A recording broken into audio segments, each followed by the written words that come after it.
অসাধারণ মুহূর্তে সাক্ষী হয়েছি আমরা। আমাদের বাবা যাকে নিয়ে আমাদের সিরিয়ালের গল্প, কে বাবা? কে বাবা? ঋষি ব্যানার্জি।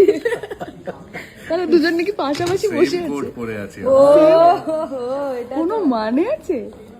বলছি যে বাবা তোমার আসল খুনি কে বলো? ঋষি ব্যানার্জি নয় কিন্তু, আমি প্রুফ করছি এখন। কি বাবা বলতে গিয়ে আটকে গেছিলে একটু বলবে? কি বলতে গিয়ে বলতে যাচ্ছিলে যে ঋষি নয়, তাই তো? তারপরে কি বলতে যাচ্ছিলে? তুমি বলতে যাচ্ছিলে ঋষি নয়, তাই তো? ঋষি নয়, এটা ভালো। আমি প্রুফ করছি, বুঝলে বাবা, ঋষির কোনো দোষ নেই একদম না। কিন্তু তুমি থাকলে বাবা, তুমি যদি এখন থাকতে, দিদিকে বোঝাতে পারছি না আমি, ও মানতে চাইছে না, কি করে বোঝাই বলো তো? তুমি ওই ওরকম ঝগড়া করো। হাঁ করলে হাবড়া, তুমি তো থামিয়ে দিতে ওকে মেরে ফেরে, আমি তো মারতেও পারি না, কিছুই করতে পারছি না। হাঁ করলে হাবড়া বুঝতাম, ঋ বললে তো ঋষি বুঝবো। ও জানতে পেরে গেছে যে ঋষি ব্যানার্জির কোনো দোষ নেই, কোনো দোষ নেই। তারপরেও ঋষি ব্যানার্জিকে শাস্তি দেবে। কারণ তুমি বলেছিলে হরিপ্রসাদের দুটো মেয়েকে দেখলে পরে ন্যায় দেবে, কোথায় দিচ্ছ তুমি?